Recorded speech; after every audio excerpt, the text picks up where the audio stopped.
Сайн байцгаана уу? Өнөөдөр та бүхэндээ дүүс буюу байршлын уншсан номынхоо 3 дахь лекцийг ярих гэж байна. За хөдөлгөөний тогтолцооны талаар ярина. За хөдөлгөөний тогтолцоо бол санааны буюу зориудын удирдах боломжтой хөдөлгөөн, санааны бус буюу зориудын бус удирдах боломжгүй хөдөлгөөнөөс тогтдог байгаа. За ингээд санааны буюу удирдах боломжтой хөдөлгөөний сэрэл бол хаанаас үүсдэг вэ гэхээр их тархины газрын духны дэлбэн буюу анхдагч хөдөлгөөний төв Бродманы 4-р талбайгаас бол эхэлдэг. Өөрөглөх юм бол төвийн хос атрааны урд төв атраанаас болон зэрэгэлдээ гадрын бор бодисуудаас бол үүсдэг. За энэ бор бодисууд гадруудад бол хөдөлгөөний анхдагч нейрон байрладаг байна. За гадар бөмбөсийн ба гадар нугасны урд ширхэгтэй пирамид зам бол эндээс эхлэх нэ. За гадар нугасны зам тархины багнан хэсгээр дарж өнгөрөөд нэг буюу хэд хэдэн интернейроноор нугасны урд дэврийн хөдөлгөөний 2-р нейронтой бол синапс холбоо үүсгэж яадаг байна. Их тархины газрын 4-р талбай болон зэрэгэлдээ бор гадрын хэсгүүдээс эхлэх мэдрэлийн ширхгүүд нь хамтдаа пирамид замыг бүрдүүлдэг нь анхдагч хөдөлгөөний хэсэг болон урд дэврийн хөдөлгөөний мэдрэлийн эсүүдийн хоорондох хамгийн хурдан сэрэл дамжуулдаг шууд холбоо болдог байна. За үүнээс гадна бусад бор гадрын эсүүд ялангуяа нэмэлт 6 дугаар талбай болон гадрын доорх бөмбөс ялангуяа суурийн зангилаа бол хөдөлгөөний мэдрэлийн хяналтанд бол оролцож идэг байна. Тэгэхээр бид нар зөвхөн их тархины бор гадар гэж бодож болохгүй байна.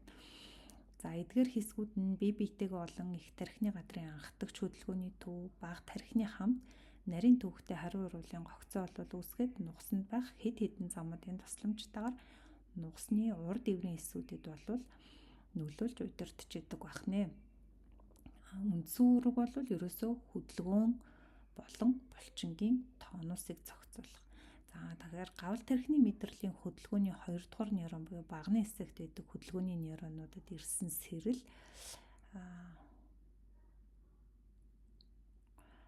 хүзүү толгойн хэсгийн булчингийн үйл ажиллагааг удирдах бол за нугасны урд дэврийн хөдөлгөөний нейронд ирсэн сэрэл нь нугасны урд язороор дамжин нугасаар гарч мэдрэлийн сүлжээ үүсгэх ба хүзүүний болон бүслийн усны сүлжээг үүсгэснээр цааш энэ нь захын мэдрэл болж тархан арга гэсний булчинд бол хурж төгсдөг.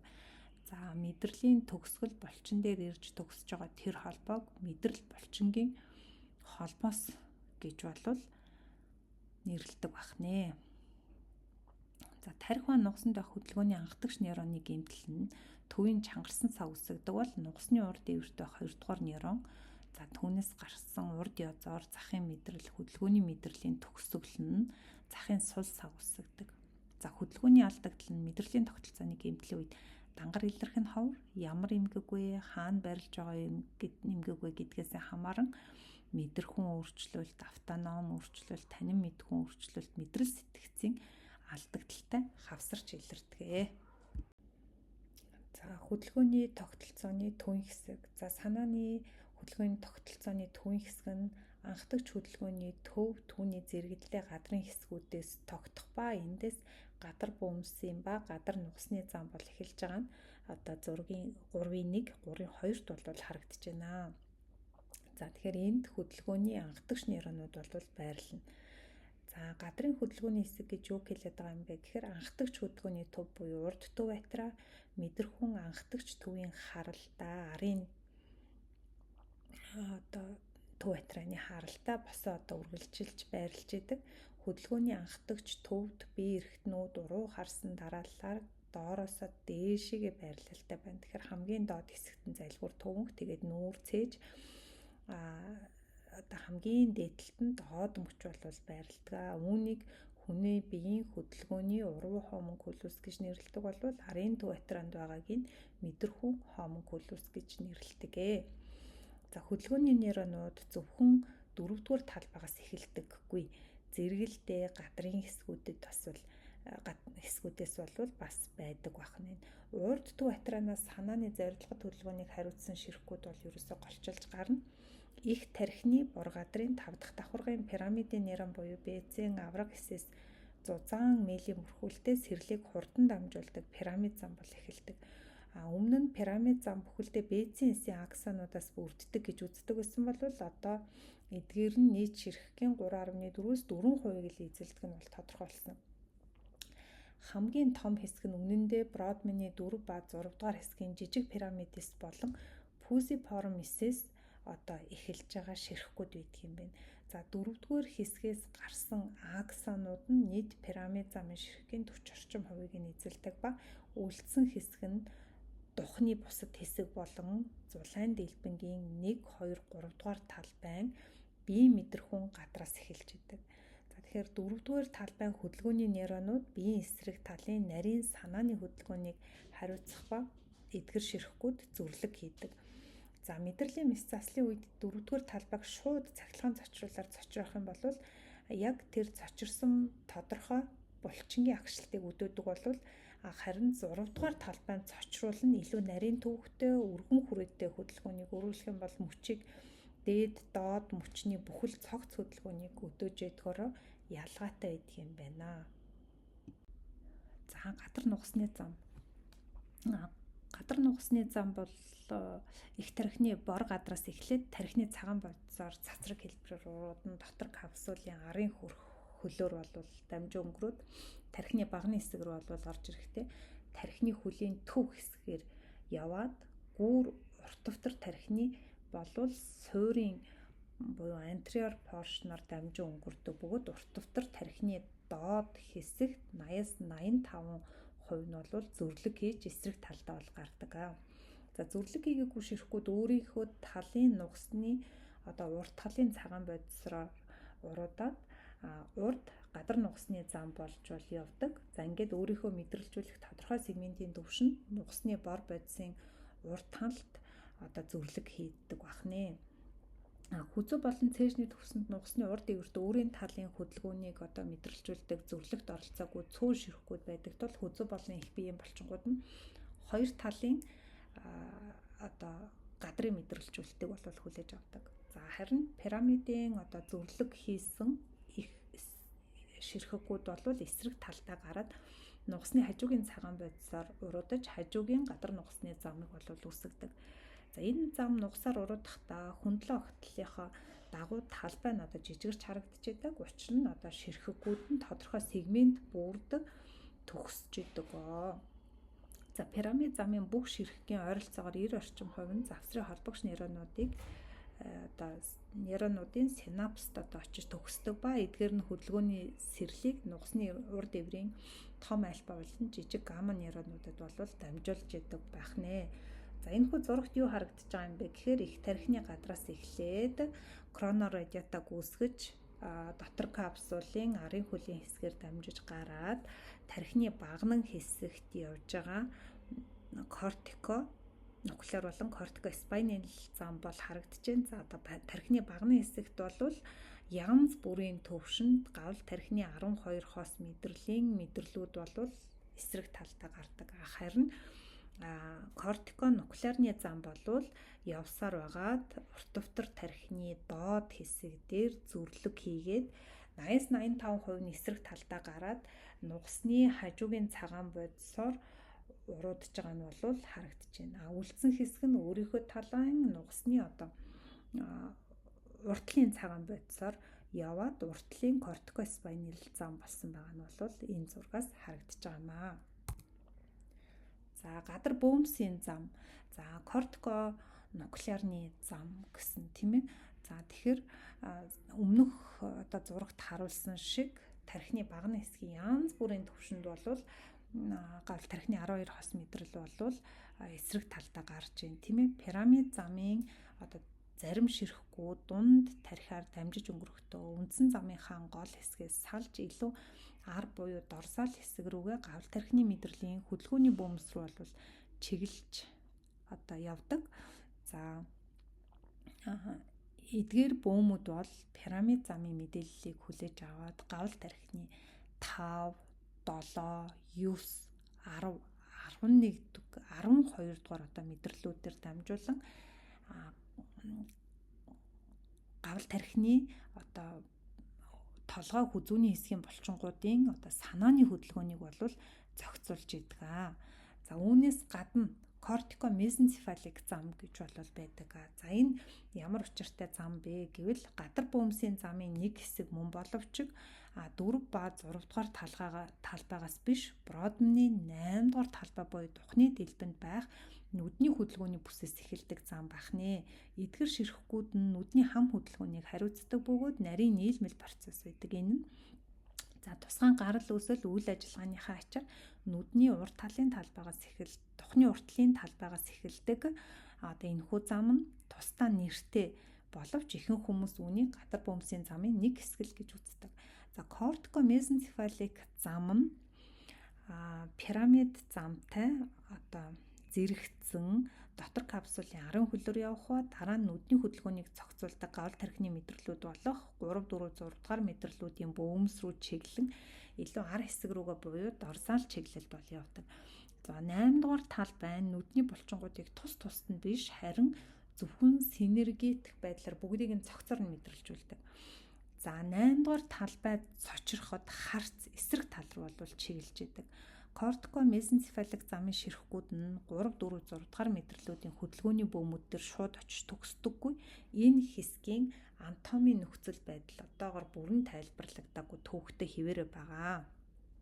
За пирамид замын хажууд байрлах хэд хэдэн төв замууд нь хөдөлгөөний үйл ажиллагааг хянах гол үүрэг бол гүйцэтгэдэг. Нэг чухал зам бол гадар гүүр бага тархины зам ба тархины бор гадраас гүүрээр дамжуулан бага тархи руу мэдээллийг бол дамжуулж идэг. За бусад ширхгүүд бор гадраас тархины суурин хэсэг буюу каудата нуклеус путамн руу хар бодис руу торлог байгууламж руу мөн дунд тархины тектум руу бол мэдээлэл дамжуулдаг. За энэхүү зурагт юу харагдаж байгаа юм бэ гэхээр 8 дугаар талбайгаас эхэлсэн кортикомезенцефалик зам тархины дунд тархины хэсэг дээр нүд хөдлөх дунд тархи олон тархины багны хэсэг дээр нүд хөдөлгөөгч мэдрэлүүдийн бөөмүүдэд очиж төгсөж байгааг харуулахаас гадна хөдөлгөөний нэмэлт замууд болох руброспинал, оливоспинал, вестибулоспинал, тэгээ ретикулоспинал, тектоспиналны зам явж байгаа нь харагдаж байна. Саяын дурдсан нэмэлт замууд буюу дээрх дээд бүтэц бүрт сэрлэг боловсруулж интернейроноор дамжуулан нугасны урд дэврийн хөдөлгөөний эсүүдэд хүргэж байгаа энэ замууд бол байгаа юм. Эдгээр замууд нь бага тархи суурин зангилаа тархины багны хөдөлгөөний нейронуудад нугасны хөдөлгөөний үйл ажиллагаанд нөлөөлөх боломжийг бол олгож идэг байна.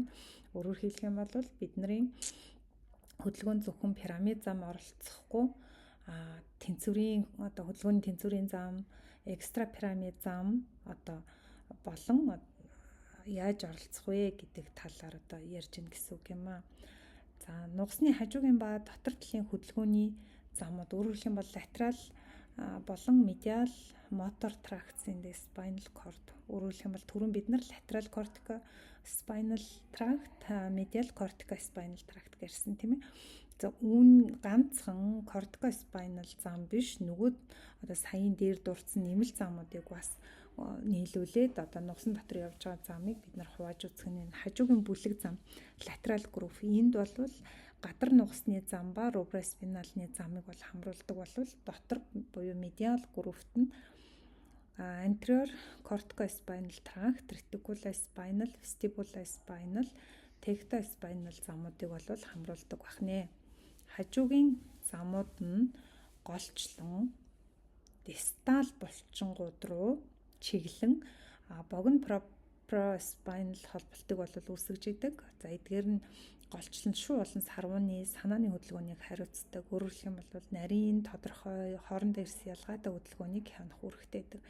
За харин дотор замууд нь үүний эсрэгээр урд дэврт илүү дотор талдаа байрласан хөдөлгөөний нейронуудыг мэдрэлжүүлээд харьцангуй урт prospinal холболт үүсгдэг.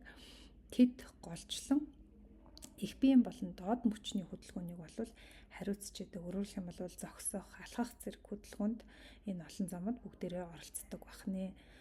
За энэхүү зурагт бол юу харагдаж байгаа юм бэ гэхээр нугасан дотор явж байгаа замууд урд дэврийн эсүүдтэй хэрхэн холбогддог юм бэ гэдг нь бол харагдаж байгаа. Урд эврийн хөдөлгөөний 2 дугаар нейрон буюу том альфа мотор нейрон болвол эдгээр бүх замуудтай одоо холбогч нейроноор холбогдсны үндсэн дээр одоо дараах одоо дээр дурдсан нийлмэл цогц үйл хөдөлгөөнийг бол хийхэд оролцдог. Төвийн хөдөлгөөний замын гэмтэл одоо төвийн хөшүүн сав буюу спастик парез. За гадар нугасны замын гэмтлийн цочмог үе шатанд шүрмсний рефлексүүд нь буурна, булчингийн сул сав үснэ. Хэдэн өдөр юм уу хэдэн 7 хоногийн дараа эргээд сэрэхтэй гиперрефлекс, гиперактив болж сэрэгдэгэ. За учир нь булчингийн эрүүл өнцрүүд хэвийн хэмжээнээс илүү суналтанд хариу урвал үзүүлдэг байна. За ялангуяа дээд мөчний нуглагч болон доод мөчний тэнээлгэх булчингуудад энэ нь одоо ажиглагддаг. Энэ хэд мэдрэгшил нь булчингийн эрүүл энцрийг мэдрэлжүүлдэг пүүсийн мотор буюу гамма мотор нейронуудын одоо төвийн дарангуулах хяналтыг одоо бууруулдагтай холбоотой юм аа. За интрафузал буюу булчингийн агшилтанд оролцдоггүй одоо ширхэгүүд байнга идэвхчин одоо булчингийн цаашдын суналтанд хэвийн хэмжээнээс илүү хариу үзүүлдэг. За булчингийн уртын зохицуулгын гэснээр бол алдагдаад дээд мөчний нуглагч, доод мөчний тэнээлэгч булчингуудад хэвийн бус богино зорилттой дуртад тохируулагдсан ийм одоо байрлал үүсгэнэ. За ингээд тонус нэмэгдэх, спастик болох, гиперрефлекс үүсэх, клонус үүсэх шинж бол энээс үүснэ. За мөн Бабинскийн шинж үүснэ. За Бабинский бол хөлийн хуруунд илрэх тоник гэдгийг хариу урвал юм. Эрхийн уруу ингээд чангардаг тийм ээ. За чангарсан саан төв мэдрэлийн тогтолцооны гэмтэл буюу тархи нугасны гэмтлийг илэрхийлэх ба нугасаар явж байгаа уруудах латерал болон медиал замуудын гэмтлийн үед бол бас тод илэрдэг гээ. За хөшүүн сааны эмгэг жамыг одоо хүртэл бүрэн ойлгоогүй байгаа ч хөдөлгөөний туслах замууд одоо ихээхэн үүрэгтэй оролцдог нь бол тодорхой болсон. Учир нь их тархины гадрын хэсэгчилсэн гэмтлийн үед бол спастик саа хизээч үүсдэггүй. За ингээд төвийн хөшүүн сааны үндсэн шинж бол булчингийн хүч буурна, нарийн хөдөлгөөний хяналт алдагдана, тонус ихснэ. За рефлекс өндөр болно, клонус үүснэ. За хевлээд давхар шүрмсний рефлекс бол арилна. Эмгэг рефлекс буюу Бабинский болон бусад рефлексүүд үүснэ. Булчингийн масс хадгалагдаж үлдсэн сав үүсдгээрээ захын саанаас ялгаатай юм аа. За хөдөлгөөний тогтолцооны төвийн одоо хэсэг гэмтэхэд одоо ямар өөрчлөлтүүд үүсдэг талаар ярих гэж байна. За хамгийн түрүүнд их тархины гадрын бор одоо бор гадар гэмтэхэд юу үүсэх вэ? За тэгэхээр энэхүү хэсэг яаж гэмтдэг вэ гэвэл ихэвчлэн хавдар, харвалт гэмтлийн өөрчлөлтийн улмаас биеийн эсрэг таалд сул саажилуулсан гемипарез нь нүүр болон гарт одоо бусад хэсгээс илүү давтамжтай тохиолддог. Өөрөөр хэлэх юм бол брахиолингвопациалны одоо гэж хэлдэг. Тийм сулрал бол илүү хөөсдөг. Яагаад ингэж байгаа юм бэ гэхээр одоо эдгээр хэсгийг хариуцсан одоо эсүүд нь гадарт хамгийн том талбайг бол эзэлж идэг бахнэ. За энэхүү хэсгийн гэмтэлтэй холбоотойгоор ердийн эмнэлзүү илэрлэл нь одоо дээд мөчний голчлон дистал парез үүсдэг бөгөөд хамгийн ноцтой одоо үйл ажиллагааны алчигдал нь нарийн хөдөлгөөний хяналт алдагдсанаар бол илэрдэг. За сулрал нь бүрэн бус. Өөрөөр хэлэх юм бол ихэнхдээ пилгийн үүсдэггүй парез үүсдэг. Тэгсэн мөртлөөсөө спастик биш харин сул саа илүү байх нь одоо байдаг байна. За энэ нь яаж байгаа юм бэ гэхээр пирамид зам гэмтэж байгаа боловч пирамид бус хөдөлгөөний замууд бараг огт гэмтэхгүйгээр үлддэгтэй нь бол холбоотой юм аа. За их тархины гадарт энэ хэсэг одоо цочроход Жексний одоо таталт үүсэж болдог байх нэ. Одоо үнийг гадрын гаралтай хөдөлгөөний уналт гэж бол бид нар нэрлэдэг тийм ээ, Жексний хэсэгчилсэн уналт гэдэг. За дараагийн хэсэг зургийн Б хэсэг дээр бол дотор капсул хэсэг харагдаж байна. За их тархины гадрын одоо бор бодисд байх мэдрэлийн эсээс гарсан аксонууд цацраг хэлбэрээр хувигдаад дотор капсул хэсгээр бол гарч явдаг. За бас адилхан харуулт шигдээсийн улмаас одоо ихэнхдээ гэмтэн. За энэ тохиолдолд биеийн эсрэг гэмтлийн одоо эсрэг талд бие дээр спастик геми парез бол үүсдэг.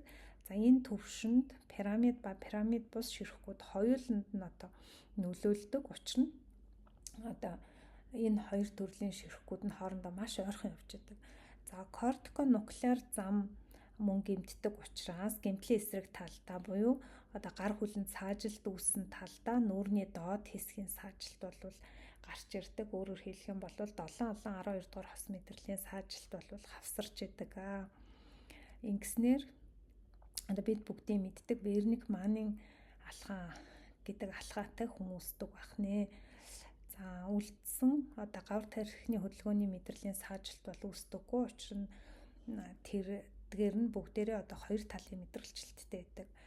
За биеийн эсрэг гэмтлийн эсрэг талд үүссэн парез нэхэн үедээс одоо сул байдаг боловч одоо пирамид бус ширхгүүд хамтарсан одоо хавсран гэмтсэний улмаас хэд цаг эсвэл өдрийн дотор бол спастик болж хувирдаг байх нэ. За тархины хөл буюу дунд тархи, гүүр, урт давтар тархины гэмтэл зурагт C, D, E гэж дүрслэгдсэн байна тийм ээ. Бид бүгдийн мэддгээр болвол тархины багнан хэсэг гэмтэхэд сүлжээ саажил үүснэ. Өөрөөр хэлэх юм бол тухайн гэмтэлтэй талдаа гавал тархины 12 хос мэдрэлийн одоо үйл ажиллагааны алдагдал илрээд гэмтлийн эсрэг талын гар хөлт төвийн саажилт үүсдэг. За тархины хөлийн түвшинд буюу дунд тархины хэсэгт гэмтсэн тохиолдол нь ихэвчлэн судасны эмгээг цус харвалт хавдар зэрэг одоо эмгэгүүдийн улмаас үүсдэг. Бөгөөд гэмтлийн эсрэг талд спастик геми парез үүснэ. За энэ нь өөрийн талын нүдний хөдөлгөөний мэдрэлийн саажилттай бол хавсардаг. Өөрөөр хэлэх юм бол 3 дугаар хос мэдрэлийн саатай хавсарна. За гүүрийн гэмтэл. За пирамид замыг одоо хамарсан хавдар тархины шигдээс цус харвалт бол ихэвчлэн үүснэ. За гэмтлийн эсрэг талд эсвэл хоёр талын геми парез бол үүсэж болдог. Ерөнхийдөө пирамид замын бүх ширхгүүд оролцдоггүй учраас ширхгүүд нь гүүрийн төвшөнд бусад хэсгээс илүү өргөн хөндлөн огтлын талбай дарахсан байдгаар үнийг тайлбарлаж болно. За нүүрний болон хилэнд орох мэдрэлийн бөмбөгийг мэдрэлжүүлдэг ширхгүүд энэ төвшөнд одоо хүрэхээс өмнө аль хэдийн одоо арын байрлалж сэлжсэн байдаг. Иймээс нүүр болон хилэнд орох саажилттай тохиолдол ховор байдаг бөгөөд дандаа гурвалсан мэдрэлийн одоо гэмтэлтэй талдаа үйл ажиллагааны алдагдал үүснэ. Нүд гадагшлуулагч мэдрэлийн саажилт бол хавсарч болно. За урт давтар тархины гэмтлийн үед эмгэг бол ихэвчлэн хавдар болон харуулт байдаг. За пирамид замын ширхгийг дангаар нь гэмтэж болно. Учир нь пирамид бус одоо замын ширхгүүд урт давтар тархины илүү арын хэсэг рүүгээ байрлсан байдаг. За гэмтлийн эсрэг талд сул геми парез үүснэ. Пелегигээс илүү парез үүсдэг шалтгаан нь бусад уруудах одоо хөдөлгөөний замууд одоо хадгалан үлдсэнтэй холбоотой байдаг байх нэ. Учир нь энд экстра пирамид замууд бага тархины хөдөлгөөний замууд бол гэмтэхгүй үлддэг онцлогтой. За ингээд тархины багны хэсгийн сүлжээ саажилтуудыг бол ярьчихлаа тийм ээ. За нугсан доторх одоо пирамид замын гэмтэл. За нугсыг ерөнхийд нь хүзүүний хэсэг, сэрний буюу цээжний хэсэг, одоо бүслийн уудсны хэсэг гэд ингээд хувааж болно тийм ээ. За хэрвээ одоо хавдар, мелид, гэмтэл зэрэг одоо эмгэгүүдийн улмаас нугс хүзүүний хэсэгтээ гэмтэх юм бол гэмтэлтэй талдаа чангарсан геми пелеги бол үүснэ.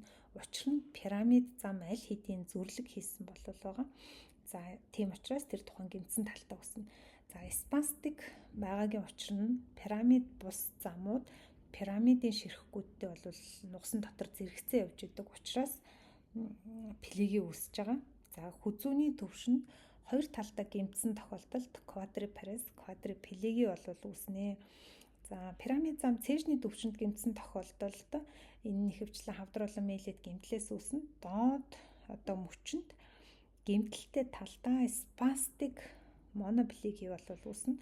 Хоёр талдаа гэмтсэн болвол параплегий болвол үүсдэг бахнэ. Хөдөлгөөний тогтолцооны захын хэсэг. Өөрөөр хэлбэл тархины багны хэсэг болон тархины нугасны альфа мотор нейроноос тухайн ажилуулах булчин хүртэл үргэлжилж байгаа энэ хэсгийн гэмтлийг бид нар хөдөлгөөний тогтолцооны захын хэсгийн гэмтэл гэж хэлдэг.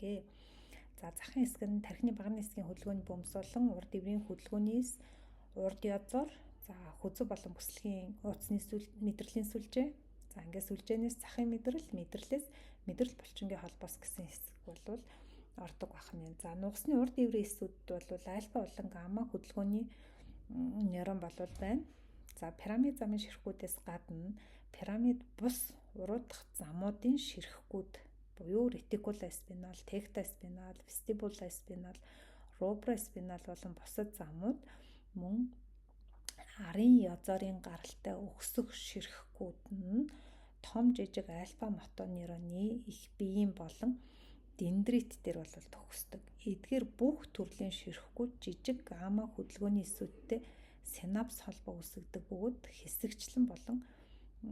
хэсэгчлэн шууд болон хэсэгчлэн интернейрон, ассоциашн нейрон, комиссаролны нейроноор дамжин нугасны дотоод эсийн аппаратаар бол холбогдчихэдэг. За энэ зурагт бид нар урд том альфа мотор нейрон болон гамма мотор нейрон урд эврт байгааг харж байна, тийм ээ.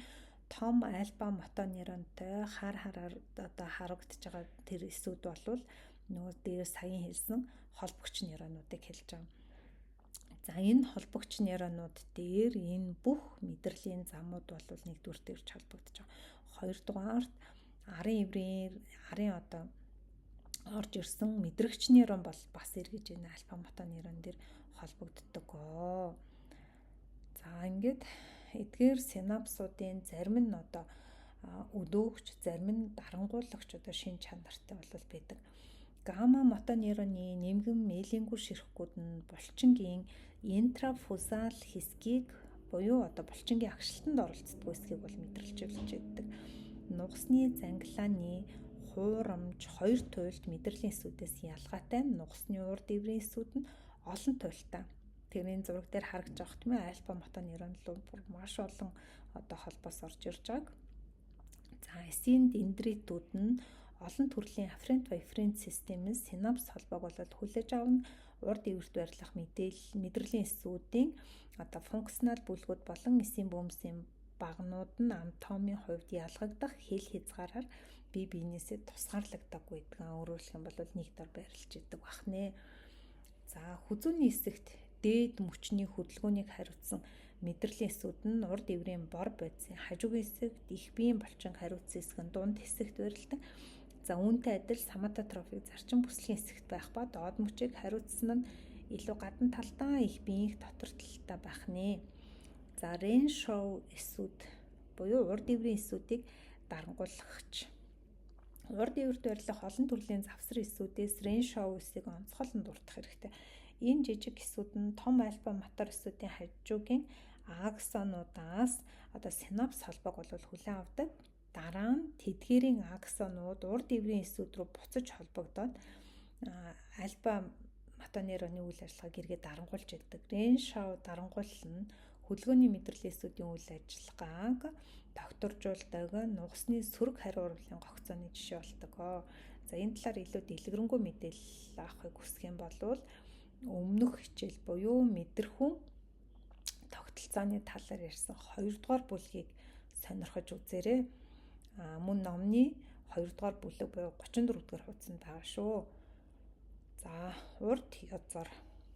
Нугасны хөдөлгөөний эсүүдийн аксонууд нь нугасны урд талаас үндэс маягтай гарч хоорондоо нийлээд урд язарыг үүсгэдэг.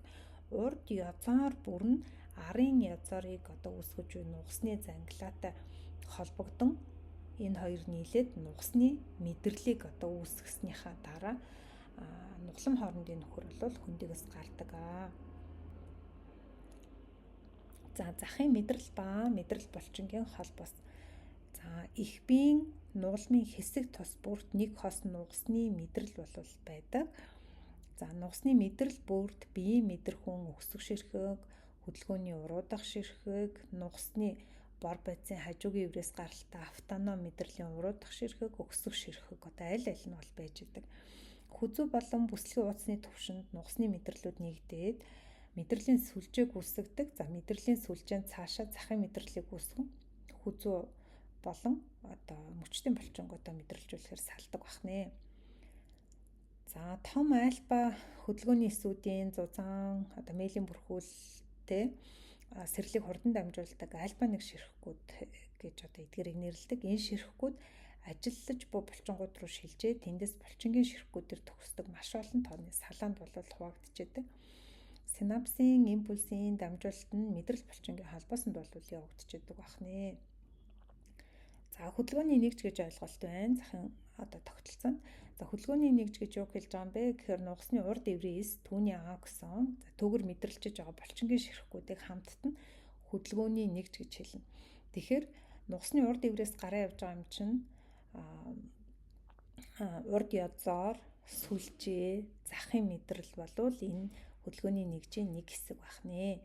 За хөдөлгөөний нэгж бүр нь урд эврийн эсэд одоо дээд хэсгээс ирдэг хөдөлгөөнтэй холбоотой мэдээллийг одоо эцсийн байдлаар бол хүлээн авч нэгтгэх нь.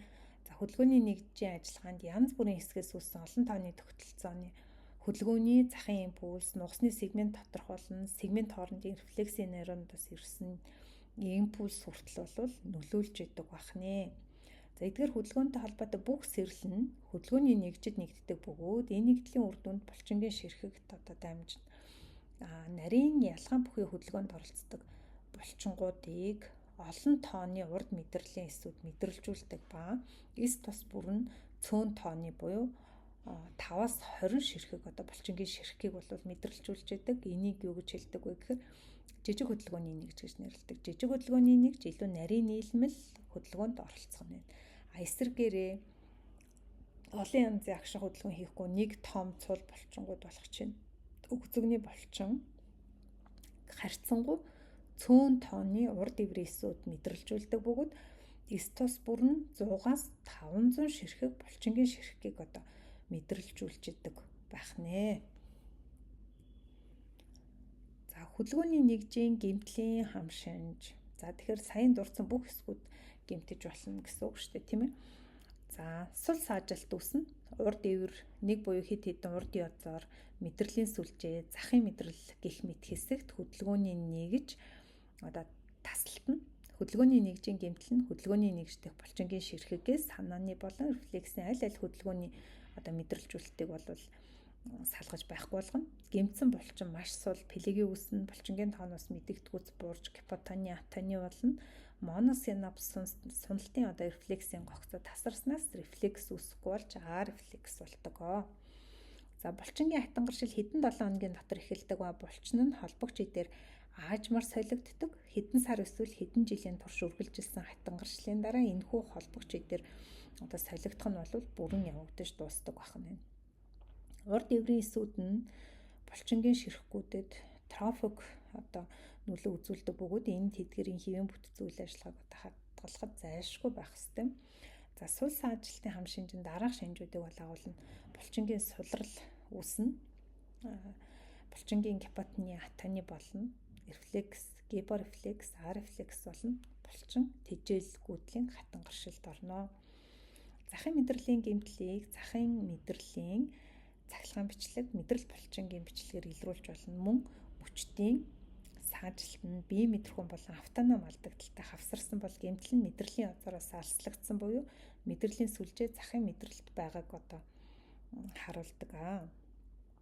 Сул саана их тархины бор гадрын гэмтлийн улмаас бараг үүсэхгүй ба рефлекс хадгалагдах эсвэл гипер рефлекс үүсэх булчингийн тооноос хэвийн эсвэл ихссэн байдгаараа одоо энэ захын сул саанаас ялгаатай.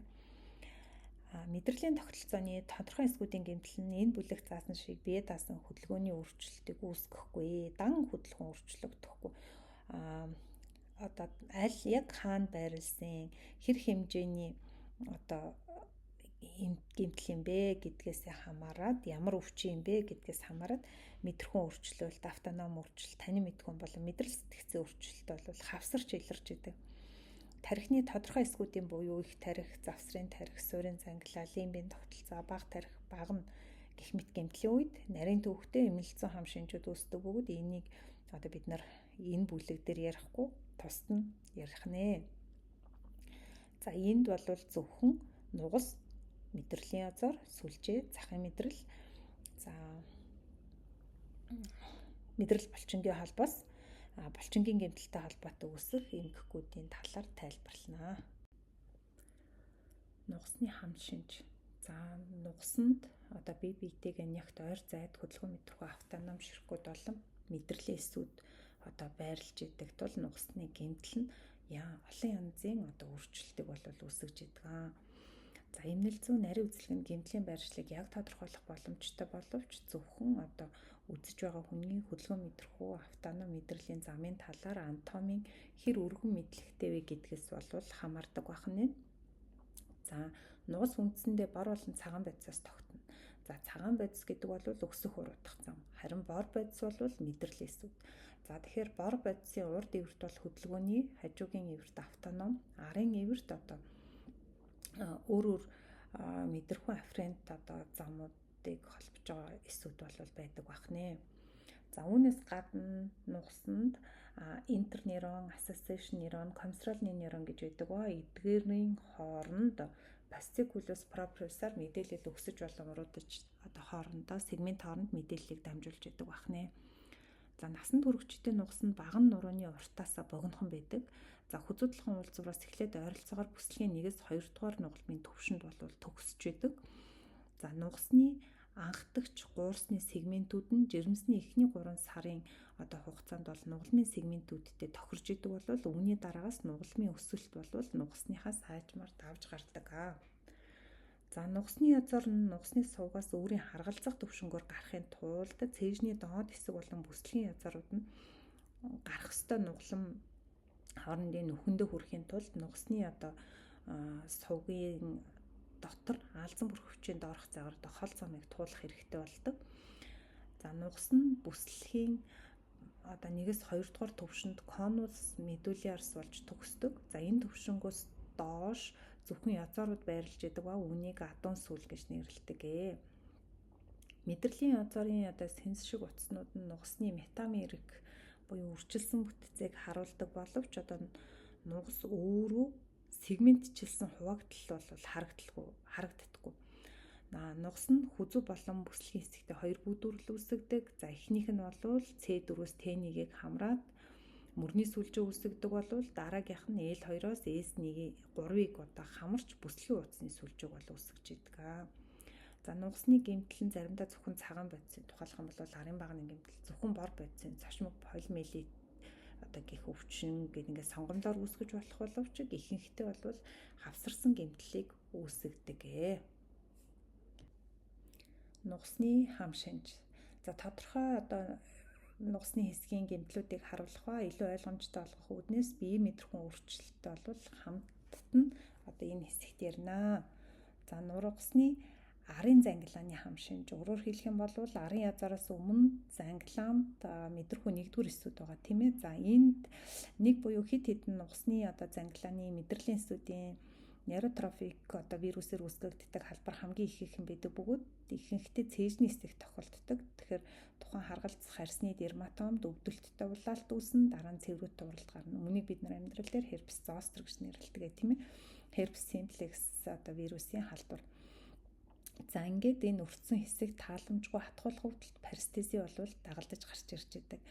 За энэ халдвар яадаг вэ гэхээр одоо зарим тохиолдолд одоо нугасны зангилаанаас хитрээд нугасанд орж болох боловч одоо хязгаарлагдмал байдалтай өөрөөр хэлбэл тархдаггүй. Урд эврүүд өртөж сул сав үсэг нь маш ховор, гемипарез, парапарез одоо ховор үүсдэг байна.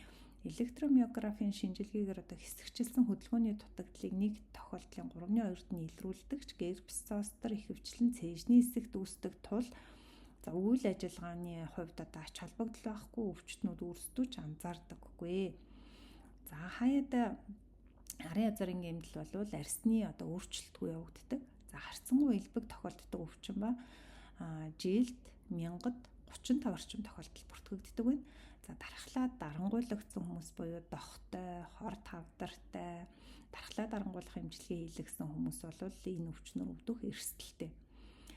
За нэгэнд үүссэн бол бид нар ацикловирыг гадуур болон одоо уухаар хэрэглэнэ. За эмчилгээ ингээ хийсэн ч гэсэн невралгийн үлдэх эрсдэлтэй. Энэ тохиолдолд уналтын эсрэг эмүүдээр өвдөлтийг намдаахыг зөвлөдөг бахнэ. За арын язорын хам шинж. За мэдрэхүүн язорын хам шинж. 1-2 ба түүнээс дээш зэрэгэлдээ арын язор бүрэн тасарсан тохиолдолд арсны мэдрэхүй хэсэгчлэн эсвэл бүрэн алдагддаг. Бүрэн бус арын язарын гэмтэл нь мэдрэхүүн янз бүрийн хэлбэрт өөр хэмжээгээр нөлөөлөх бөгөөд өвдөлтийн мэдрэмж нь л маш хүчтэй. За гэмтэл нь захын рефлексийн номыг тасалдуулах тул мэдрэхүүн дутагдалд орсон язорын харалдаа хөдөлгөөний язороор мэдрэлжих булчинд гипотони, гипорефлекс, арефлекс үүснэ. Энэ шинж нь олон зэрэгэлдээ язор өртсөн тохиолдолд үүснэ. Тэрнээс биш нэг язорын гэмтлийн үед үүсдэг бахнэ. За арын багны хам шинж. За нугасны арын одоо занглааны эмгэг, арын язорын эмгэгийн үед хоёр дөгчөөр арын баг нь гэмтэж болно, эсвэл бие дагаад гэмтэж болно. За арын багнаар байршлын мэдрэхүй, доргионы мэдрэхүй, хоёр цэгийн хоорондоо одоо ялгааг мэдрэх мэдрэхүй, стереогонозын мэдрэмж бол явж идэг учраас эдгээр одоо мэдрэхүүнүүд алдагдана. За ингэхээр нийтлэг гарах шинж нь юу вэ гэхээр Ромбергийн шинж эрэг болно. Нүдэн аних үед мэдэгдэхүйц муудах алхалтын атакси үүсдэг. Бага тархины атакси нүдэн нээсэн ч одоо өөрчлөгддөг үгээрээ энэс ялгаатай байдаг байна. Өвчтөнд хэд мэдрэгшил бол үүсдэг. За бие даасан байдлаар V12 дутагдлын үед бол полинуклеарны миелоз үүсдэг. За үүнээс болоод арын багны хам шинж гарч ирж болно. Дохтой холбоотойгоор вакулярны миелопати үүсэж болно.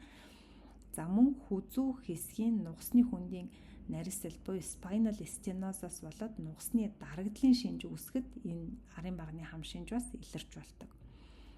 За тэмбүүгийн улмаас үүсэх тампс дорсалс нь Хойд Америк, баруун Европт ховор тохиолдох боловч дэлхийн бусад хэсэгт арын багны гэмтлийн одоо төвөмөл шалтгаан болсон хэвээрээ байгаа. За арын эврийн буюу мэдрэхүүн эсүүдийн хам шинж. За серингомели, гематомели, нугасны дотор талаас үүссэн хавдар зэргийн үед бол үүсдэг. Арын язорын гэмтэлтэй адил арын эвэр нь хэсэгчилсэн бие мэдрэхүүн өөрчлөлтийг үүсгэх боловч арын язороос ялгаатай нь бүх төрлийн мэдрэхүй гэмтгээс илүү арын баг нь тухайлбал эпикритик ба проприоцептив мэдрэмж нь бол үлдчихсэн байдаг. Зөвхөн өвдөл температурын мэдрэмж нь харгалзах үүрийн талын сегментүүдэд алдагддаг. Учир нь эдгээр мэдрэгүү нь 10 эверт байрлах 2 дахь нейронтой холбогдсон латерал спиноталамик зам болж явдаг. Арын багны буюу доргионы мэдрэмж нь хадгалагдсан ч өвдөл температурын мэдрэмж алдагдахыг мэдрэхүүн диссоциац өөрчлөлт гэж нэрлэдэг. Антролатерал пуникулус одоо байрлах одоо латерал спиноталамик зам гэмтээгүй байх тул өвдөл температурын мэдрэмж нь гэмтлийн түвшингөөс доош хэвээрээ байдаг бахнэ. За нугасны бор бодисын хам шинж. За нугасны төвийн байралтай бор бодисын гэмтэл нь серингомели өвчний улмаас хүндэтгүүд эсүүд шахагдах, за гематомели үүсэх, нугасны дотор талаас ургасан хавдар болон бусад эмгэгийн үед одоо бор бодисоор дамжин өнгөрөх бүх замуудыг одоо тасалдуулснаар бол үүсдэг. Хамгийн өргөн тархсан одоо ширхгүүд нь арын эврийн эсүүдээс гаралтай бөгөөд хүчтэй даралт хүрлцэх одоо өвдөлт температурын мэдрэмжийг дамжуулдаг ширхгүүд бол гэнт нэгдүгээр нь төвийн цагаан бодисын хэсэг зүрлэг хийснийхээ дараа эсрэг талын урд ба хажуугийн спиноталамик замаар одоо өсдөг. Тэдгээрт нөлөөлж буй гэмтэл нь гэмтсэн ширхгүүдээр одоо мэдрэлждэг арсны хэсэгт хоёр талын мэдрэхүүн салангад одоо өөрчлөлтийг үүсгэдэг. За сэрэнго милийн бол нугасны дотор хүндий үүсдэг, нэг буюу хид хідэн шингэнтэй үүсгийг бол хүндий бол үүсхийг хэлдэг байна. Тархины багнах хэсэгт ийм эмгэг үүсхийг сэрэнго булбия гэж нэрлэдэг. Энэ нь шингэнтэй хүндийг сэрэнгэс гэх ба хид хідэн өөр механизмаар үүсэх ба үүсч буй механизмаас нь хамаарат өөр онцлог шинжтэй хэлбэрээр тархан томордог. Зарим хүндий нугасны төв сувгийг тэлэх ба дөрөв дэх хавталтай холбоогүй янз бүр хийж болдог. За зарим нь паренхимийн хүндий бөгөөд төв сувгаас тусдаа байж идэг. Ихэнх тохиолдолд бол төв сувг бол өөрөө тэлж идэг. За гидромиели гэх ойлголт байдаг ба төв сувгийн тэлэгдсэн хүндийг хэлдэг боловч сүв барахны үед зайтай холбогдсон сэрэнго-миелийн идиопатик төрөлхийн хувилбар гэж бас үздэг бахнэ. За сэрэнго-миелийн ихэвчлэн хүзүүний түвшинд үүсдэг ба мөр ба дээд мөчний өвдөлт, температурын мэдрэмж алдагдах шалтгаан болж идэг. Аажмаар тэлж буй хүндийн нугасны уртын дагуу урт хэсгийг гэмтээж спастик, парапарез давсаг гэдэс бэлгийн үйл ажиллагааны алдагдлыг бол үүсгэж идэг бахнэ. За сэрэнго булби ихэвчлэн хилний нэг талын хатангаршил, нүүрний кипоалгези эсвэл аналгези хүндийн байрлал ба хэмжээнээс хамаарсан нистагмын төрлүүдийг бол үүсгэж идэг. За бид бүгдийн аягүй сайн мэддэг баг тархины унжилт буюу Арнольд Каррийн эмгэгээс болж сэрэнго булби үүсгэх нь нэлээд нийтлэг байдаг бахнэ. За арын баг нь ба кортикоспинал замын хавсарсан гэмтэл. Фуникулярны миелоз буюу ходоодны шалтгаантайгаар үүсгэх нь элбэг. Өөрөөр хэлэх юм бол ходоод тарилсны дараа болон атрофик гастритийн улмаас витамин В12 дутагдлаас ихэвчлэн үүсдэг ба цочмогдуу хавсарсан сүнэл буюу субакут combined degeneration гэж нэрлэдэг бахны нэг миелийн гүйжилтийн голомт нь хүзүү болон цээжний хэсгийн арын багны 70-80%, за арын баг нь арай бага буюу 40-50% гэмтдэг болвол бор бодис гэмтэхгүй үлддэг. За арын багны гэмтэл нь доод мөчний байрлалын ба доргионы мэдрэмж алдагдуулдаг. Ингэснээр нугасны атакси үүснэ. Нүдэн анихад илүү тогтворгүй ромбын эргийн шинж эрэг болно. За пирамид замын гэмтэл нь спастик, парапарез, гифрефлекс, Бабинскийн эрэг шинжийг бол өгдөг бахнэ. За урд иврийн хам шинж. За цочмог полимиелит болон янз бүрийн хэлбэрийн нугас булчингийн хатангаршил нь урд иврийн эсүүдэд ялангуяа хүзүү болон бүслийн бүдүүрлэлтэнд онцгой нөлөөлдөг. Полимиелитийн вирус нь урд иврийн эсүүдийн тоог цочмог эргэлт буцалтгүй алдагдуулдаг. Ихэнхдээ бүслийн хэсэгт явагддаг учраас хөлийн булчинд сулсаа үүсгдэг. За проксимал булчингууд дистал булчингаас илүү их өртдөг. Тэгээд дээрэс нь булчингууд нь хатангаршиж холбогч ид болон өөхөн идээр солигддог. За нугасанд урд иврийн эсүүд нь уртын босоо багны хэлбэрээр байрладаг тул мөчтийн бүх булчинг бол хамардаггүй алаг цог хамардаг онцлогтой байдаг бахнэ. За дараагийнх нь эмгэг болохоор нугасны урд ивэр болон пирамид замын хавсарсан гэмтэл. За энэ өвчин хэдийд үүсдэг вэ гэхээр хажуугийн хатангаралт хатуурал өвчин буюу амиотрофик латерал склероз ээлээс өвчний үед ажиглагддаг ба их тархины гадар болон нугасны хөдөлгөөний нейрон хоёулаа сөндрөлд өртсөн үед бол илэрдэг. Эмнэлзүүд ингэхээр сул болон чангарсан хөшүүнсээ хавсарч илэрдэг. Өвчний өхөн үед илэрх булчингийн хатангарш нь бол маш хүнд. Тэгээд доод хөдөлгөгч нейрон өртсөн бол шүрэмсний рефлекс байхгүй болно. Дээд хөдөлгөгч нейрон өртсөн байх юм бол хөшүүн сав үснэ, рефлекс нь өндөрснө. Үүнээс гадна гавл тархины мэдрэлийн хөдөлгөөний эсүүдийг хамрах юм бол даамжрах булбаар сав үссэж дисартри, дисфаги, дисфони бол илэрдэг. За дараагийнх нь ерөөсөө нугасны прогрессив спастик спинал парализис. За энэ яадаг вэ гэхээр пирамид замын даамжирсан гэмтэл болно л гэсэн үг. За энэ ээлээсийн нэг хэлбэр болох анхдагч латерал склероз болон удамын спастик спинал парализис гэсэн хид хідэн өвчний үед бол гатрын хөдөлгөөний эсүүд гэмтсэний дараа кортиконуклеар замын сөндрөл бол явагдаж байдаг. За эдгээрийн дотроос хамгийн илбэг эмгэлзүү тохиолддог нь бол 2 дугаар хромосом дээр байрлах бүлгийн атефаза гений мутацаас үүссэн харьцангуй их бага наснд эхлээд аажим даамжирдаг ийм хэлбэр гэдэг байна. Өвчтнүүд эхлээд бие хүн дээр гээд ингэж хэлдэг бол дараа нь доод мөч суларч байна гэж хэлдэг. Хүмүүс спастик алхаатай, спастик парапаризм аажим дамжирч уламд орддог. Рефлекс хэмээн хүмүүс бол бага зэрэг өндөр байдаг. Дээд мөчөнд спастик парез маш хожуу үүсдэг ийм эмгэг байдаг бахнэ. За нугасны арын багна, нугас бага тархины зам, пирамид замыг хавсарсан гэмтэл. За эдгээрийн хавсарсан гэмтлийн ялгаа онцлогыг Фридрихийн төрлийн нугас бага тархины атакси, удамшлын невропатийн аксон гэмтэх хэлбэр бусад атаксыг хамруулж хийх ёстой байдаг байна. За эмгэлзүүн өвөрмөц илэрлүүд нь өртсөн тогтолцоо бүрийн гэмтлээс хамаарна.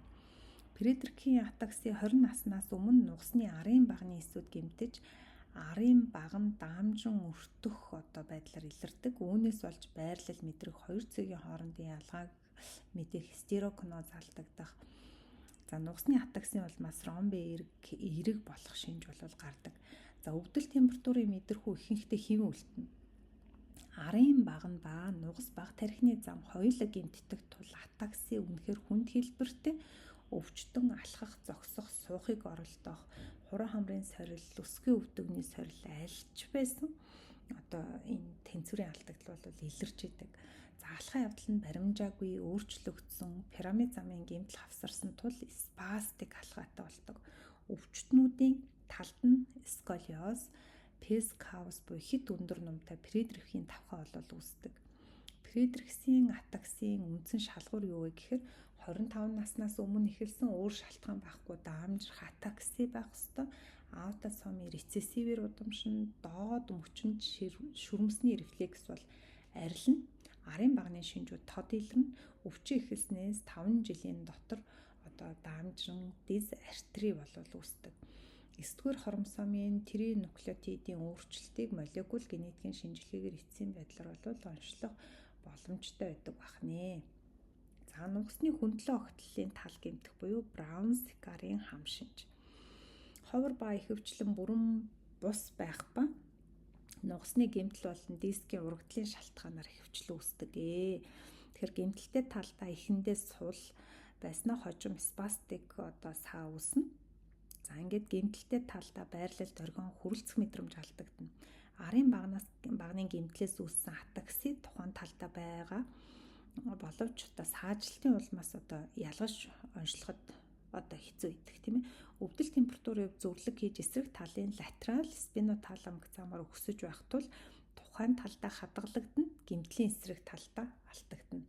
Энгийн зөөлөн хүрэх мэдрэмж хадгалагдана. Учир нь хоёр өөр замын ширхгээр сэрлэн дамжиж идэг. Арын баг нь зөвлөг хийхгүй, антериор спиноталамик зам нь зөвлөг хийдэг учраас эндээс энэ энгийн хүрэлцэх мэдрэмж хадгалагдаад үлдчихдэг юм байна. За хөндлөн огтлол бүтэн гэмтэх юм бол яах юм бэ? Ихэвчлэн гэмтлийн улмаас үүсдэг ба халдварын улмаас хөндлөн миелид үүсгэн харьцангуй хавар байдаг.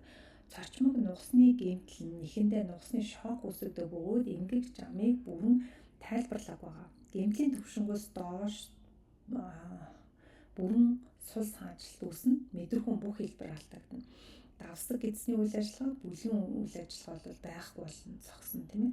Бүрэн булбокаверноз мэдрэхүүн зөвхөн булбокавернозны рефлекс шалгах нь полиредикулитаас ялгаа онцлоход нь ач холбогдолтой ба энэ тохиолдолд ихэнхдээ үүсгэж болно. Гэмтлийн түвшингөөс доош трофик өөрчлөлтүүд ажиглагдах ба ялангуяа хөлөрхөн багасна, дулаан зохицуулга алдагдана, дараглалын шарах үүсэх хандлагатай. За мэдрэхүүн алдагдлын дээд хязгаар нь ихэвчлэн гипералгезийн бүсээр зааглагдчихэдэг. Энд гэмтэл байна гэдгийг бид нар мэдрэхүүн өөрчлөлтөөр нь баримжаалдаг байна. Дараглалын шарах гэмтлээс хойш мэдрэлийн үйл ажиллагаа аажмаар сэргэх ба төвийн зохицуулга ихэнх хэсэг нь алдагдаж багахан хэсэг нь бол сэрэгдэг. Иймээс нугасны автоматизм үүсдэг. Олон тохиолдолд гэмтлийн түвшингөөс доош зочруулан ташаа өгдөг шагаа гэмт нуглах нугарахад хүрэгдэг ба нугасны хөндлөн бүрэн гэмтэл бол нугасны мөчний нугалсан байрлал зочруулаас хойш удаан хугацаанд байдаг бол булчингийн тооноос ихсэн чангарснаас болдог бахнэ. Нугасны хөндлөн гэмтлийн бүрэн бус хэлбэр нь эсрэгээр аажим нугараад дараа нь анхны байралтаа хурдан ордог бахнэ. За шээс хөтөвний үйл ажиллагаа харьцангуй сэргэх боловч удаан хугацаанд хянагдахгүй харин давсаг болон гиз тодорхой хэмжээнд хүртэл дүүрсний дараа рефлексээр хоосрох суллах тэр процесс бол сэрэгдэг бахна. За тетрүүсэр болон сфинктер булчингийн дисэнерги үүснээс шээс хаагдах, ойр ойрхон шээх, рефлекс байдлаар шээс тасалдах шалтгаан болдог. Шүрмсний рефлекс болон булчингийн тооноос аажим эмгэг байдлаар сэргэж болно. Бэлгийн үйл ажиллагаа харамсалтай сэргэхгүй. Хөндлөн огтлолын бүрэн гэмтэл.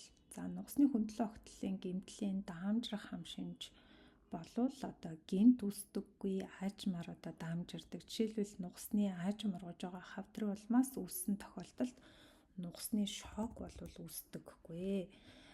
Ийм үед ихэвчлэн бүрэн бос хэсэгчилсэн гэмтлийн шинж бол илэрнэ. Гэмтлийн түвшингөөс доош аажмаар хүнд хэлбэрийн спастик парапарез үүсэх ба мэдрэхүйн дутагдал, гэдэс давсаг, бэлгийн үйл ажиллагааны алдагдал, автоном дүүрчлэлт буюу вазомотор зохицуулга алдагдсанаас хөлрөх, хэвтрийн шарах үүсэх зэрэг шинжүүд дагалдаж гарч ирдэг.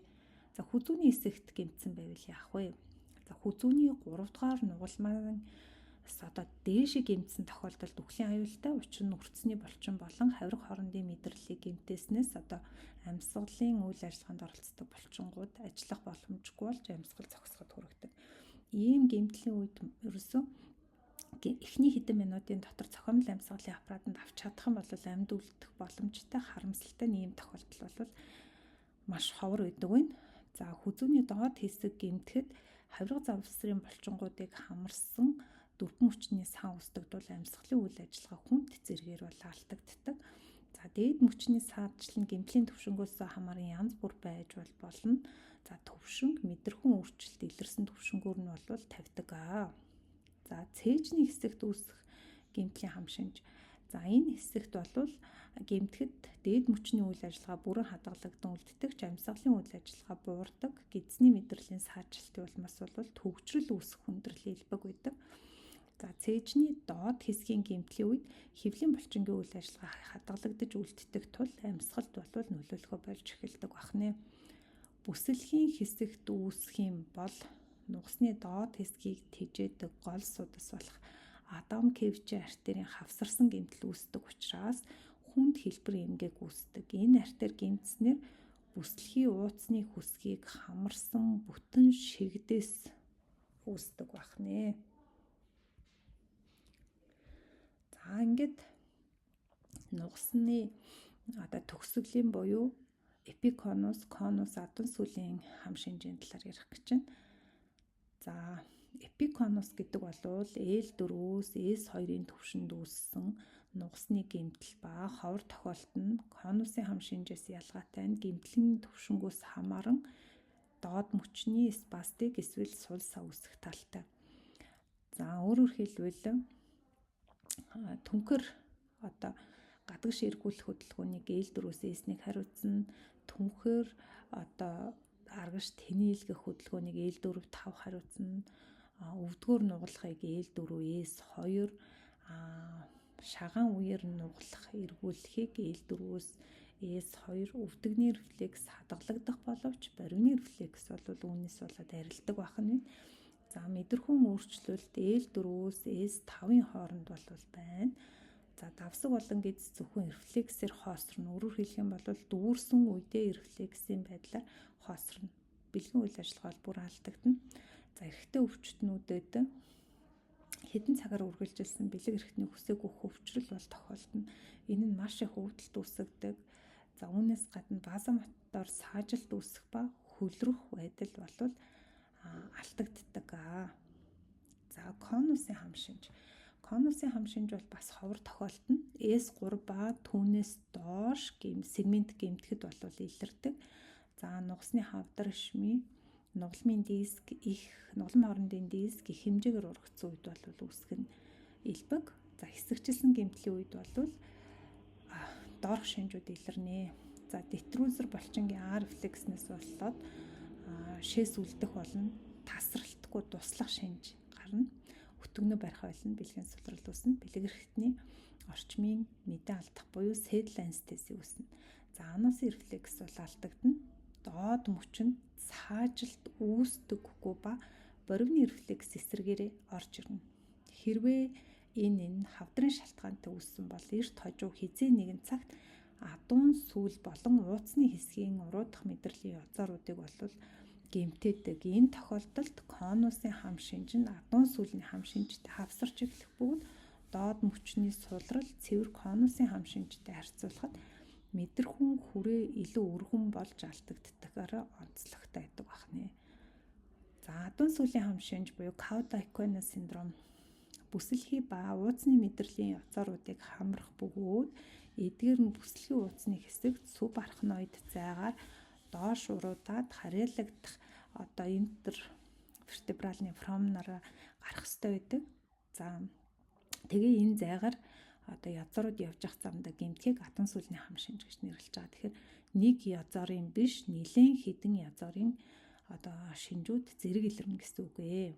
За шалтгааны дийлэнх нь ерөөсө хавдар ах магадлалтай липома, эпендемома байна. Мөн гэмтлийн гаралтай байх нь хэлбэг. Өвчтнүүд ихэнхдээ суудлын хэсэгт байрлах мэдрэлийн язарын өвдөлт ханих найтах үед илүү их дордох. За тэгээд давсагны хүнд өвдөлтийн талаар бол завир хилдэг бахнэ. За нугасны хавдар. За тэгэхээр нугасны хавдрын конусын болон адуун сүүлийн шинжүүдийг үүсгэхэд маш их хэмжээгээр нөлөөлдөг зүйл энийг бол нугасны хавдар бол байдаг бахнэ. За нугасны хавдрыг үндсэнд нь байрлалаас нь хамааруулаад 3 ангилж болдог. Нугасны гадна талын хавдар, нугасны доторх хавдар гэхдээ хатуу хальсны гадна байрлсан, дотор байрлсан нугасны гадна хавдар, хатуу хальсны дотор байрлсан нугасны доторх хавдар гэж байж болох нэ. За нугасны гаднах хавдрууд нь хурдан ургах хандлагатай, ихэвчлэн нугасыг даамжирсан хүнд хэлбэрээр шахна. Тухайн төвшнгөөс доош байрлах биеийн хэсгүүдийн спастик парез эхэлж үүсээд дараа нь давсаг гидсний үйл ажиллагаа алдагддаг. Өвдөлт үүсэх нь бол илбэг, арын хэсэгт байрлах хавдар нь голчлон мэдрэхүүн өөрчлөлт үүсгдэг ба хажуугийн хэсгийн дарагдал нь браун сикарын хам шинжийг бол үүсгдэг. За хатуу хальсны дотор мөртлөөс нугасны гадна байрлаж байгаа хавдар. Энэ нь болохоор ихэнхдээ арын язарын ойролцоо бол үүсдэг байна. Энэ үедээ радикулярны өвдөлт парестези бол үүсгдэг. Хожуу томрох тусмаа эхлээд арын багна, дараа нь хажуугийн цагаан бодисд байрлах пирамид замыг бол шахаж эхэлдэг. Энэ нь аажмаар даамжрах хүнд хэлбэрийн доод мөчний спастик саажилт, доод мөчийг хоёулангийн хамарсан парестези ялангуяа хүдний мэдрэхгүй болохыг үүсгдэг бөгөөд эхлээд хавдартай талдаа дараа нь эпикритик буюу арсны хүрэлцэх 2 цагийн температур доргионы болон проприоцептив мэдрэхүй бол зэрэг алдагддаг байна. За мэдрэхүүн өөрчлөлт нь ихэвчлэн доороосоо дээшилж алдагдана. Гэмтлийн төвшин хүртлээ өөрчлөгдөн тийм ээ. Аль төвшөнд хавдар байна тэр хүртлээ үргэлжлэнэ гэсэн үг. За нурууг тогшиж үүсгэхдээ гэмтсэн язарын төвшөнд эмзэглэлтэй бөгөөд ханих найтах үед өвдөлт нэмэгдчихэд онцлогтой. Арын багны гэмтлээс үүссэн өвдөлт нь хэрэг шинж чанартай бөгөөд мөчтийн дистас хэсгээс бол эхэлж идэг байна. Гиперестезийн гэмтсэн язарын дерматомд түгээмэл биш ба эмнэлзүүд гэмтлийн төвшинг тодорхойлоход бол хэцүү. За нугасны дарагдал даамжрах тусам давсаг эзний үйл ажиллагаа бол алдагдчихэдэг байна. Нугасны урт талын байрлалтай хавдар. За нэг ба хоёр талын урд язорыг гэмтээж захын сул сав бол үүсгдэг. Хүзүүний эсрэгт байрлуул гарт одоо үүсгэн гэсэн үг тийм ээ. Хавдар томрох тусам пирамид замыг шахаж эхлээд хавдартай талдаа дараа нь хоёр талыг хамарсан доод мөчний спастик парезийг бол үүсгэж байдаг. Хатуу хальсны шүтлэг холбоос буюу дентикулатай лигамент сунж нугас илүү татагдсанаар пирамид замыг улам гэмтээж болзошгүй болж эхэлдэг. Хэрвээ дарагдтал нь нугасны антролатерал хэсгийг илүү шахаж байх юм бол хавдрын эсрэг талдаа өвдөл температурын мэдрэхүйд бол нөлөөлнө. Нугасны арын хэсгийн хавдартай адил аажим, дамжир шахагдал нийцтэй давсаг болон эзний үйл ажиллагааны алдагдалт бол хүргэнэ. За хатуу альсны доторх нугасны доторх хавдар ихэвчлэн глиома болон эпендимома хавдар бол байдаг. Нугасны гаднах хавдраас дараах шинжүүдээр бол эрс ялгаатай. Ховор тохиолдолд язорын өвдөлт өгөх бөгөөд үүний оронд тархмал байрлалтай атипикал буюу төлөгдөх хорсох битүү өвдөлт бол үүсгдэг. Мэдрэхүүн салангат дутагдлаас эрт үед илэрнэ. Давсаг эзний үйл ажиллагааны алдагдал нь хавдрын ихэнх үед илэрч идэг онцлогтой. Хавдар уртын давуу сунж ургахаас болоод мэдрэхүүн төвшин дээшлэх боломжтой байх бол нугасны гаднах хавдрын үед хөндлөн огтлын давуу тэлж ургадаг учраас мэдрэхүй алдагдлын төвшин бол нэг хэвэндээ байж идэг бахнэ. За нугасны урд иврийн гэмтэлтэй холбоотой үүсэх булчингийн хатан гаршил нугасны гаднах хавдраас илүү илүүрдэг. За спастик байдал нь экстрамедуляр шиг хүнд байх нь бол ховор гэдэг бахнэ. За хүзүүний дээд хэсгийн хавдар нь булбар шинж ба өрцөн мөчөнд фасцикулаас фибрилляцийн шинжтэй бол хавсарч идэг. За экстрамедуляр хавдар нь интрамедуляр хавдраас хамаагүй илбэг тохиолддог. За промон магнумын төвшөнд байрлах хавдар буюу менингома, невринома нэхлээд C2-ын бүсэд буюу дагц болон чихний их мэдрэлийн хүчтэй өвдөлт парестези, гипстези хэлбэрээр бол илэрдэг. За дараа нь стерноклеидом мастоидеус тарпез булчингийн сулралыг одоо үүсгдэг бахнэ. За элсэн цаг буюу гантел хэлбэрийн хавдар за зургийн C дээр харагдаж байна тий. Өвөрмөц анатомийн тогтолцооноос нь одоо болоод энийг харагдах байдлаар нэрлсэн байгаа. Ихэнхдээ нуглам хоорондын нүхэнд үүсээд хоёр тишээгээ ургадаг. Дотгош нугасны хүн дэрвэ гадагш паравертебрал зариугаа ургадаг. Нугасыг хажуу талаас нь шахаж эцэстээ хэсэгчилсэн болон бүрэн браун сикарын шинжийг үүсгдэг онцлогтой. Мэдрэлийн язорын хам шинж.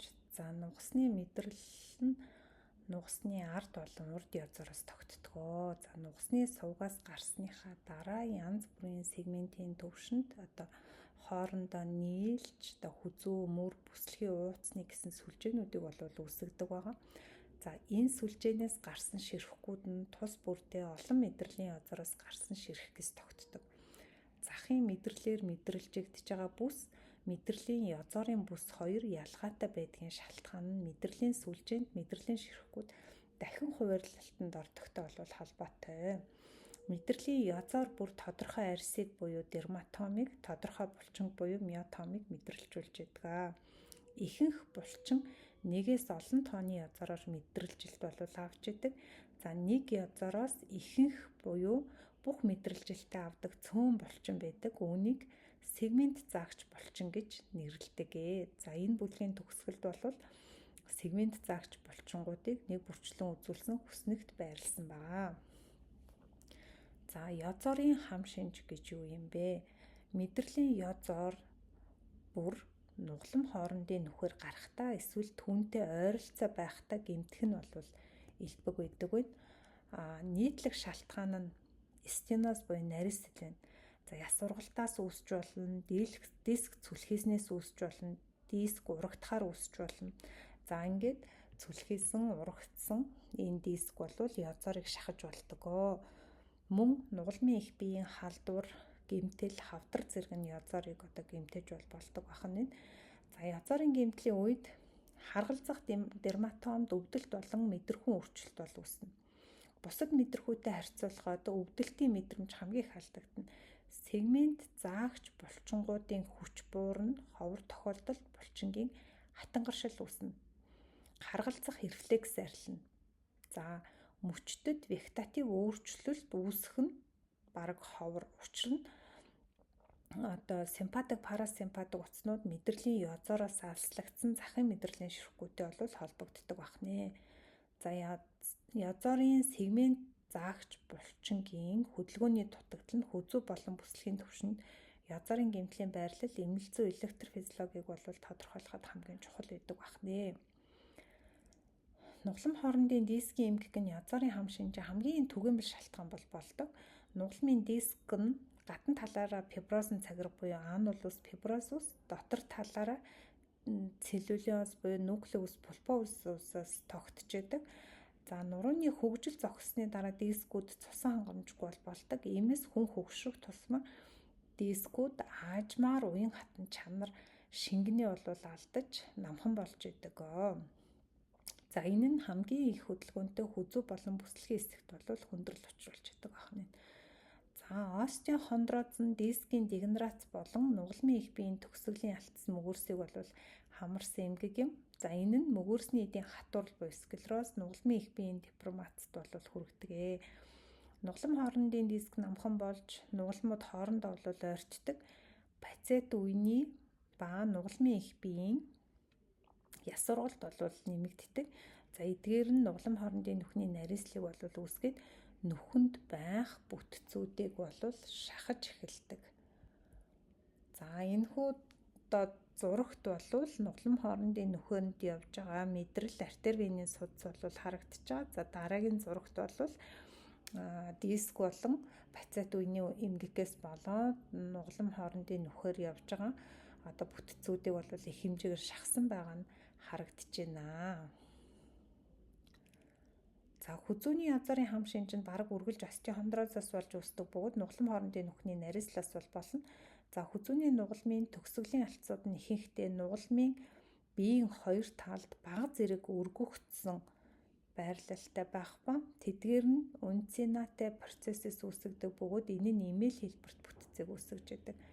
Дискийн дегенерацийн үед дээд талын нугаламын их бие доор байгаа нугаламын эмээл шиг хотгорт шаантаг болон сууснаар унцинатэ процесст бол даралт нэмэгдэж идэг.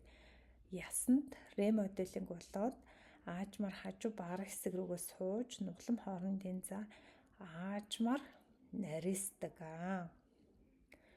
Хүзүүний остеохондрозын өөрчлөлт ихэнхдээ C5-аас 6, 6-7-гийн хооронд, арай цөөн тохиолдолд C3, 4, за C7, T1-ийн хооронд бол тохиолддог юм байна. Нарийсэл нэг буюу хид хідэн нүхэнд нэг талдаа эсвэл хоёр талдаа зэрэг үүсч болдог. За иймд нэг эсвэл олон язорын шинж бол зэрэг гарах нь түгээмэл байдаг байна. Хамгийн нийтлэг шинж нь язорын цочролтой холбоотой сегментийн өвдөлт болон парестези үүснэ. Илүү хүнд хэлбэрийн үед харгалзах сегментэд мэдрэхүй хөдөлгөөн рефлексийн дутагдал бол илэрдэг. Дискийн дегенерацаас гадна пацет үеийн артроз бол хавсарч болно. Ингэсэн тохиолдолд хүзүүний хөдөлгөөн бол ихээр хязгаарлагдж идэг. За түгээмэл язоруудын нийтлэг шинж C3-аас 4-ийн хооронд байх юм бол C4 язор тийм ээ хүзүү болон мөрний өвдөлт ховор тохиолдолд өртсний хэсэгчилсэн сав үүсч болно. C5 байх юм бол гипоальгезитэй болон гипоальгезигүй өвдөлт үүснэ. Делтоид болон бицепс сулрна. C6 язор гипоальгезитэй болон гипоальгезигүй өвдөлт үүснэ. Бицепс болон брахиоредиалсын сулрал үүснэ. Үүнтэй холбоотойгоор хоёр толгойд булчингийн рефлекс бол сулрна. C7 гипоальгезитэй болон гипоальгезигүй өвдөлт үүснэ. Трицепс ба пронатор терс сулрал, тенер булчингийн атрофи, гурван толгойд булчингийн рефлекс бол арилдаг бахнэ.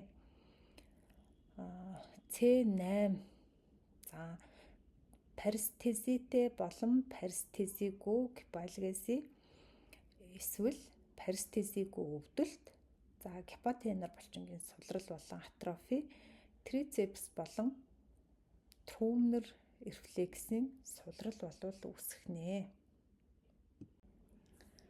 За бүслэгийн нурууны эсрэгт нугалам хоорондын диск бол зузаан, суур болон төгсгөлийн алдсан хавтгай байдаг онцлогтой. Дегенератив эмгэгийн үед нэг буюу хэд хэдэн дискийн цүлхийлт эсвэл эвэрхийлэлтийн улмаас мэдрэлийн язар болон арын зангилаа шахагдчихэдэг. За үүнээс гадна остеохондрозын улмаас диск нэмгэрнэ, нуглам хоорондын нүхний зай нарийнсан ингэснээр нь мэдрэлийн язар шахагдаж язарын өвдөлтийг болов үүсгэж идэг. За энэхүү өөрчлөлт хамгийн доотлын 2 нугламд хамгийн их L5S1, L4-5 арай цөөн нь L3-аас 4-ийн хооронд бол үүсч идэг бахны. Бүсэлхийн хэсэгт нугасны язарууд нугасны суугаас гарахдаа нугалмын биеийн дээд 3/1 төвшөнд хатуу хальснаас гарч нуглам хоорондын нүх рүү чиглэн ventrocavudal байдлаар хажууга ташуу явдаг бөгөөд дээд хэсэгт нь арын язарын зангилаа бол байж идэг. Диск ар хажуу тал руу зүлхийх нь тухайн төвшөнд гарч буй мэдрэлийн язарт шууд нөлөөлдөггүй, харин дараагийн төвшөнд гарах дискийн араар явж буй язарт бол нөлөөлдөг бахнэ.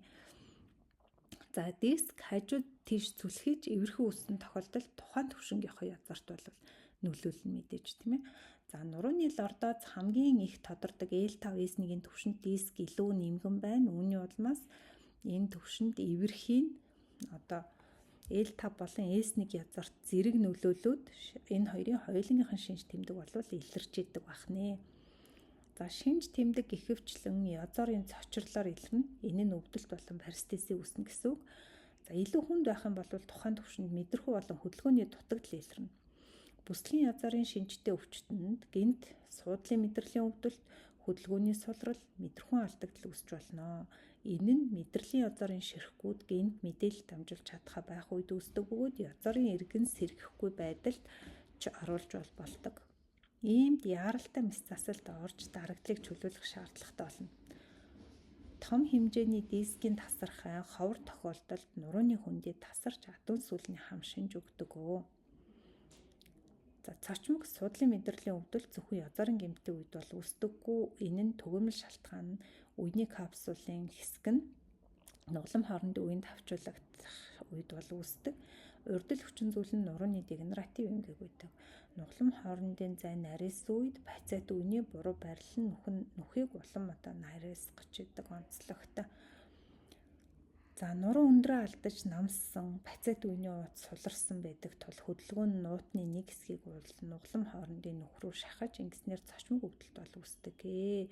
Энэ тохиолдолд хиропрактик манипуляц хурдан өвдөлтийг намдаадаг. Өөрөөр хэлэх юм бол манайхны хийлгээд байдаг барай засал энэ үед л үйлчилдэг бахнэ.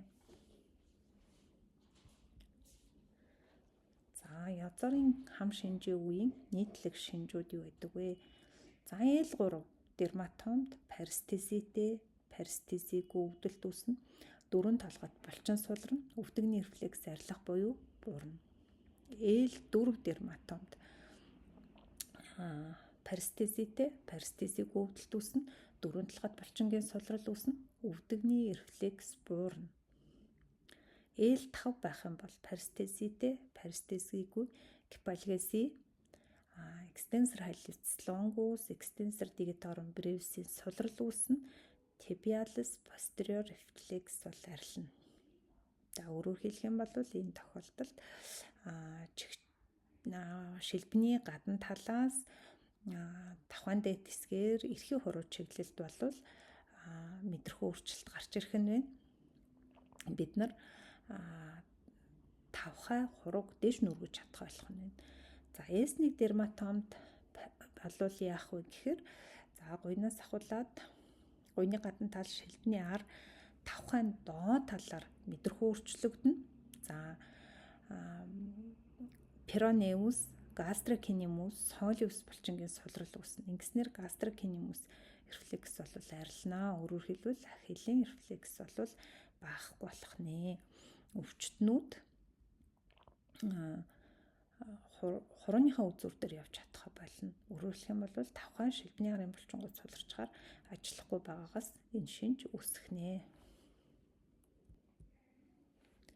За 4 янзын сүлжээ өгнө гэж хэлсэн тийм ээ. Энэ сүлжээ болгон өөрөө онцлогтой. За хүзүүний сүлжээ бол C2-оос C4-ийн хооронд үүсч идэг. За харьцангуй аюулгүй байрлалд байдаг тул гэмтэл үүсэх нь их бага. За энд гэмтсэн тохиолдолд нэг эсвэл хоёр талын өрцний мэдрэлийн үйл ажиллагаа алдагдах нь одоо хүзүүний сүлжээнээс илүү голтын эмгэгүүдийн үед бол илүү хүсдэг байх нь байна. За эндээс гарч байгаа хамгийн чухал супер салаа бол анса cervicalis юм аа. За ингээд чихний мэдрэл, трансверс cervical nerve, supraclavicular nerve гэсэн хамгийн том салаануудыг өгнө. За мөрний сүлжээ.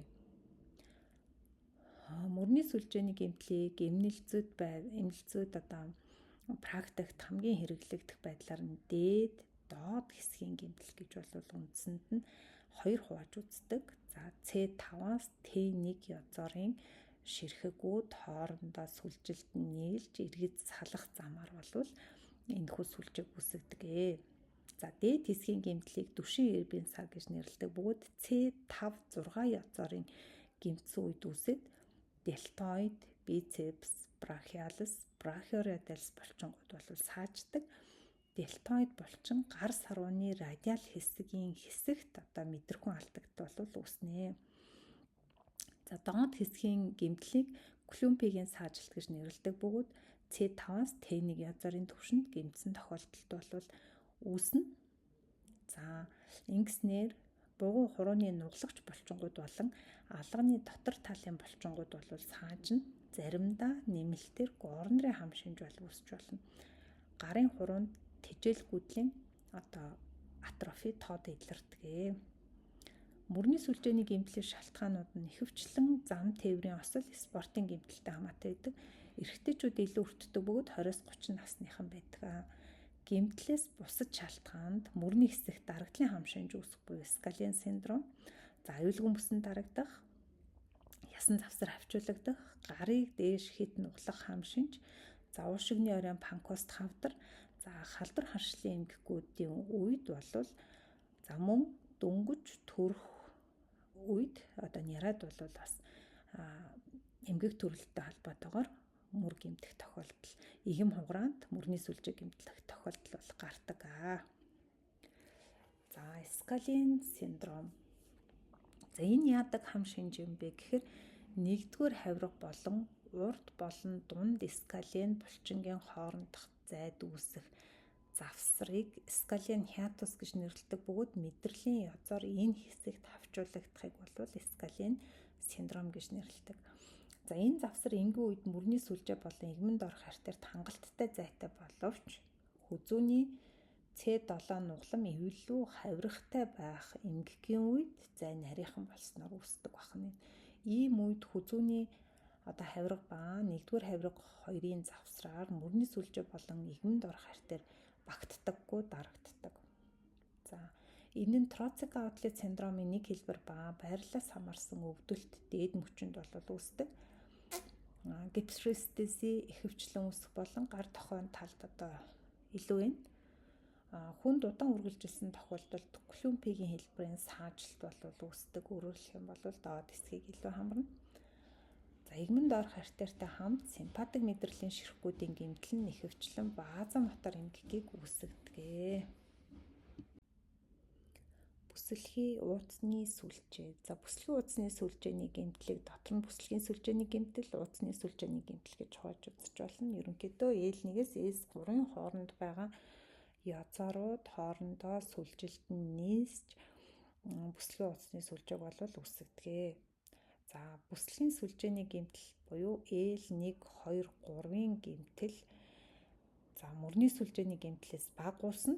Учир нь бүсэлхийн сүлжээ нурууны хөндийн хамгаалалттай байршил дотор бол байж байгаа.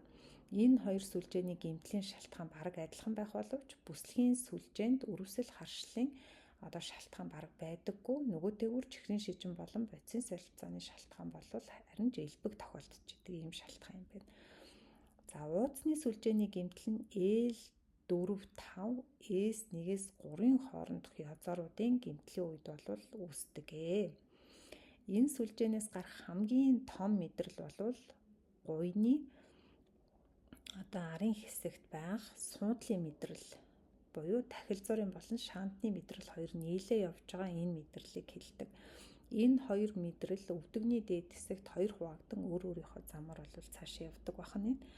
За тахилзуурын ерөнхий мэдрэл буюу common perennial нэрвхүүл болон хурууны тэнэлгэгчүүдийг мэдрэлжүүлдэг бол шаантны мэдрэл нь хөлийн давхайн доод талын нуглагч булчингуудыг мэдрэлжүүлдэг. Тэгэхээр яадаг вэ гэхээр тахилзуурын мэдрэл гэмтэх үед юм уу суудлын мэдрэлийн тахилзуурын хэсэг гэмтсэн үед тэнэлгэгчүүд суларсны улмаас давхай унжим өөрөлдөх юм бол давхайг дээш нь татаж чадах болно гэсэн. Шаантны мэдрэл гэмтсэн тохиолдолд хуруунуудын нуглагч булчингууд суларснаас болоод хүн хурууныхаа үзүүр дээр явж чадах болно. Тахилзуурын мэдрэлийн саажилт нь илүү тохиолддог. Яагаад вэ гэхээр өвдөгний гадна тал дийлэн явж идэг гэмтэхэд амархан байрлалтай байдаг бахан нь. За ингээд бүсэлхий, ууцны сүлжээ, хүзүүний сүлжээ ингээд дөнгөж цохос дуртаад ямар булчин гэмтэх вэ, ямар мэдрэх вэ, хаанхан алдагдах вэ гэдгийг ингээд орхиж байгаа. Учир нь захын мэдрэлийн хэсэг болвол тусдаа бүтэн бүлэг болж яригдах юм аа. За гар болон хөл дээр хамгийн элбэг үүсэж гэмтдэг мэдрэлүүдийн хам шинжийг энэхүү зурагт бол харуулсан байгаа. За дээдлийн шар мэдрэлтэй зураг бол мэдрэлийнх нь анатомиг харуулж байгаа. Доотлын хөх хэсгэр тэмдэглэгдсэн зураг бол гарт үүсэж байгаа медиан, улнаар болон радиал мэдрэлүүдийн үед гарын аль хэсэгт мэдрэхүй алдагдах ялгаатай байдлыг тэмдэглэснээс гадна аль хэсгийн булчингийн атрофи үүсэх вэ гэдгийг давхар харуулж байгаа юм. За захын мэдрэлийн хөндлөн гэмтэл нь тухайн мэдрэлээр тэжигддэг булчингуудад сул саажилт үүсгэн. За ингэснээр мөн давхар мэдрэхүйн алдагдана автоном өөрчлөлт бол гарч ирнэ. Мэдрэлийн ширхэг гэмтсэн үед аксон болон мээлийн бүрхүүлийн гэмтлийн цэгт хэдэн цагаас хэдэн өдрийн дотор дегенерац нь эхэлж гэмтсэн цэгээс урууд нь дистал хэсэг рүү дамжин 15-аас 20 хоногийн дотор бүрэн гэмтэл болдог. Тэгэхээр шууны хэсэгт гэмтлээ гэхэд урагшаага хурууны үзүүр хүртэл 15 хоног орчим бол өөрчлөлт нэмэгдэж удаан явагддаг бахны тийм ээ. За гэтэл төв мэдрэлийн тогтолцоонд гэмтсэн аксонууд нөхөнд төлж өгч чадваргүй байдаг бол захын мэдрэлийн тогтолцоонд аксонуудын гадуурх мээлийн бүрхүүл хэмээн хадгалагдаж байгаа тохиолдолд аксон ахин нөхөнд төлж өгөх боломжтой. За мэдрэл бүрэн тасарсан ч хоёр үзүүрийг нээлүүлэн ойсны дараа аксон бараг бүрэн нөхөнд төлжөж үйл ажиллагааны идэвхжил сэргэж болдог. Электронейрографийн шинжилгээ, электромиографийн шинжилгээ нь захын мэдрэлийн гэмтлийн хүндийн зэргийг үнэлэх, идэгрэх магадлалыг үнэлэхэд хамгийн чухал шинжилгээ гэж үздэг. За захын мэдрэлийн гэмтлийн хамгийн түгээмэл шалтгааны нэг номерт бол бугуун сувгийн хам шинж буюу дундах мэдрэл, медиан мэдрэлийн гэмтлийн шинж ордог. За энэ ихэвчлэн гарын сарууны дотор талд бугуун сувгт үүснэ. За бугуун хэсэгт мэдрэл гэмтэх үед үүсээд бугуун сувгийн холбоос буюу плексор ретинакулум гэдэг энэ гар сарууны бүх нуглагч булчингуудыг хумиж барьж идэг энэ шүрмсний доод талд байх зай нариснаас болж үүсдэг. Гэмтсэн талдаа гарт өвдөлт парестезийн илэрнэ. За энэ нь шөнийн цагаар дордж идэг тул унтаад сэрэхэд дээд мөчийг бүхэлд нь хамарсан өвдөлт болон парестези үүссэн байдаг аа. За өвчтөнд өөрт нь бугуй юм уу эсвэл гар бүхэлдээ хавгансан юм шиг мэдрэмж төрнө. За хүндэрсэн тохиолдолд тенор булчингийн атрофи ба тэжээлгүйдлийн өөрчлөлт түгээмэл гарч ирнэ. За дундах мэдрэлийн ширхгүүд нь юр бусын их автоном ширхгийг агуулдаг тул бүсчилсэн өвдөлтийн хам шинж үүсэх шалтгаан болж идэг байна. За дараагийнх нь тохойн сувгийн хам шинж. За энэ бол тохойн хэсэгт улнаар мэдрэл гэмтснээс болж үүсдэг зурагт улаанаар тэмдэглэж харуулсан байна тийм ээ. За дундах мэдрэлийн буюу медиан мэдрэлийн гэмтлийн дараагаар ордог хамгийн түгээмэл шалтгаан болж идэг тохойн нуглах хэсгийн дотор талаар явахдаа хамгийн их гэмтчихэдэг. За гэмтлийн гаралтай цочмог өөрчлөлт эсвэл архаг байнгын дарагдлаас болж үүснэ. Ажил мэргэжилтэд хамаатай. Зарим хүмүүс байнга тохоогоо ямар нэг юм тавьж агаад ажил хийх шаардлага гардаг тийм ээ. За жишээ нь сүүлийн үед одоо компьютер дээр их ажилладаг хүмүүст үүсэж байна. Оюутлын машин дээр ажилладаг хүмүүст үүсэж байна. Одоо өөр ингээд тохоогоо нугалж ажиллаж байгаа хүмүүст бол үүсгэх нь илбэг. За шууд сарвууны одоо хэсгийн парестези, гипстези үүсэх ба хүндэрсэн тохиолдолд гипотенер булчингийн хатангаршил бол үүсэж харагддаг. За сая бол дан ганц мэдрлүүд гэмтэх тухай ярьлаа. Одоо бол полиневропати. Захын олон мэдрэлийн гэмтлийг нэрлэдэг бөгөөд халдвар үрслийн процессын үндсэн дээр олон мэдрэл зэрэг гэмтэж болдог. Полиневропатиг маш олон янзаар ангилж болно. Гистологийн өөрчлөлтөөр Аксон гэмтсэн үү, Мейлийн гэмтсэн үү гэж.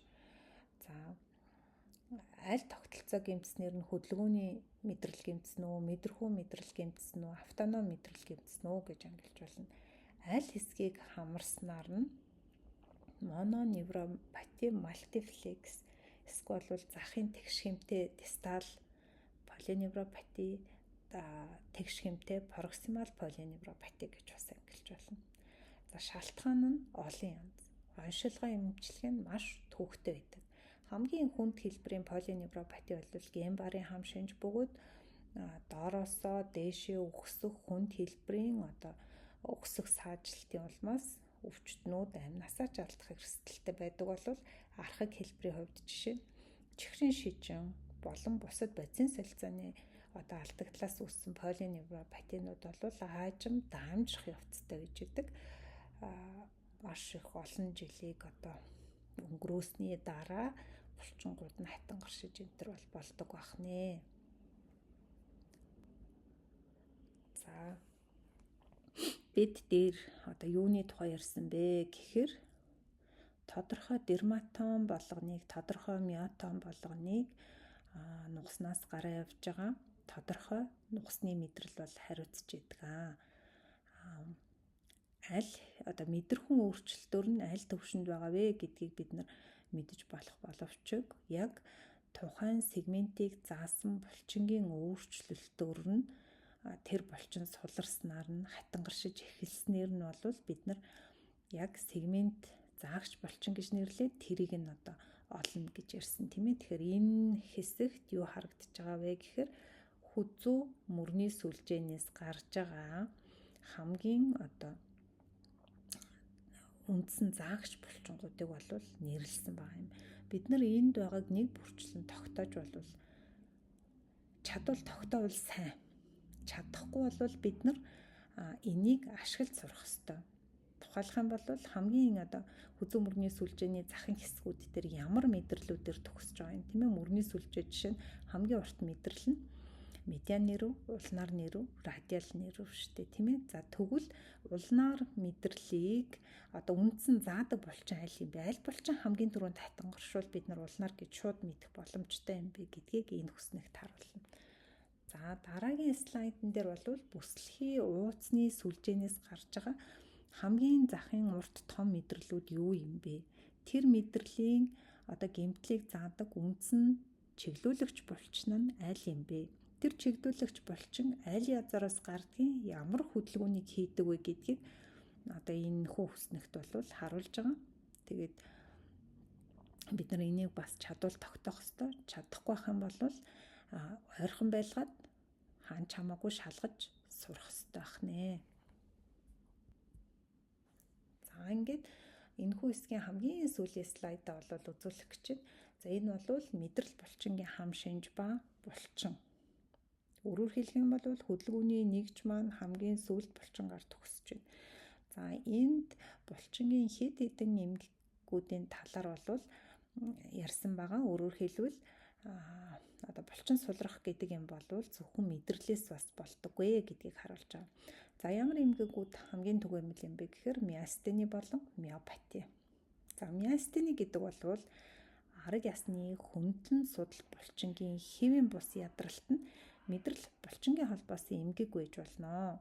Өөрөөр хэлэх юм бол дасгал хөдөлгөөнөөс хамаарсан булчин сулрал нүдний гаднах булчинд эхэлж нөлөөлөөд за зовх өнжиж болно.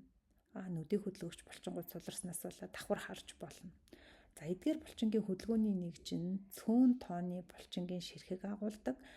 Учираас одоо ийм хурдан мэдэгдэж байгаа юм. тархмал миостены эмгэгтэй өвчтнүүдэд дисфаги болон дасгал хөдөлгөөний хамааралтай проксимал хэсгийн сулрал ихэвчлэн гарч ирж байдаг. Үндсэн шалтгаан нь миостены гравс буюу аутоиммун эмгэг байдаг.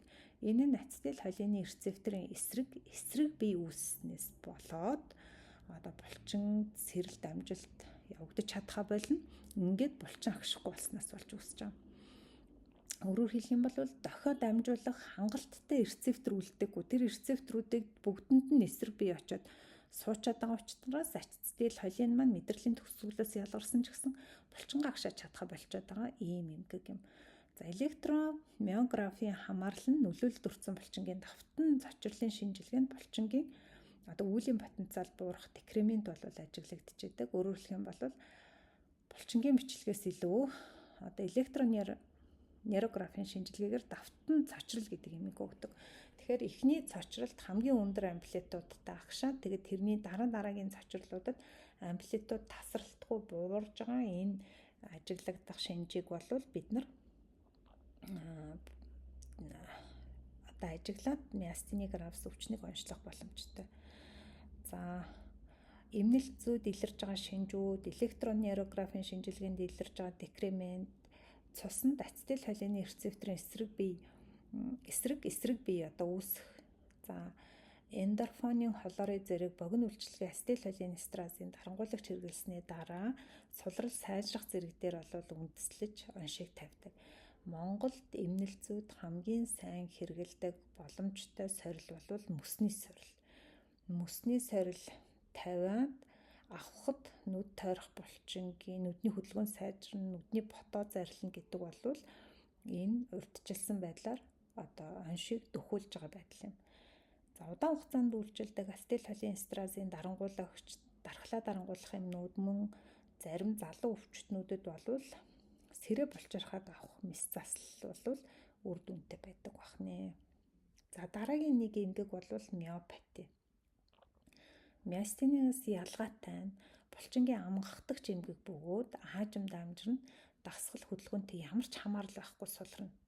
Миопатик булчингийн хатан гаршил нь мэдрэлийн гаралтай хатан гаршлаас бага байдаг бөгөөд булчингийн эд хэсэгчилсэн байдлаар өөхөн эдгээр солигдоод идэх тул булчин хэвийн харагдана, эсвэл хуурамч томрол харагдана. За булчингийн сулрал ба харагдаж байгаа байдал хоёрын хооронд маш их зөрүүтэй. Чүү чамаа булчингаа ажилуулж байхад харагдах байдал нь энгийн булчинтай юм шиг харагдана л гэсэн үг. За мэдрэхүй болон автоном өөрчлөлт ерөөсөө гарахгүй. Мэдрэлийн гэмтлийг илэрхийлэх пассикуляц үүсдэггүй. Булчингийн өвдөлт болон булчингийн спазм үүсэх нь төрөлхийн миопатигаас илүү бодисын солилцооны миопатид илэрдэг. За миопати олон хэлбэр байна. Булчингийн дистрофи байна, бодисын солилцооны миопатинууд байна, миопатик миодистрофи гэж бас байна. За булчингийн өрөвсөл буюу миозитууд гэж байна. За оншилгоонд хамгийн чухал нь гэр бүлийн дэлгэрэнгүй асуумж буюу түүхийг авах ёстой. Эмнэлцэн үзлэг хэрэгтэй, лабораторийн шинжилгээнд ялангуяа кератин, киназаг үзэх ёстой. Электромиографийн шинжилгээ заавал хийгдэх ёстой.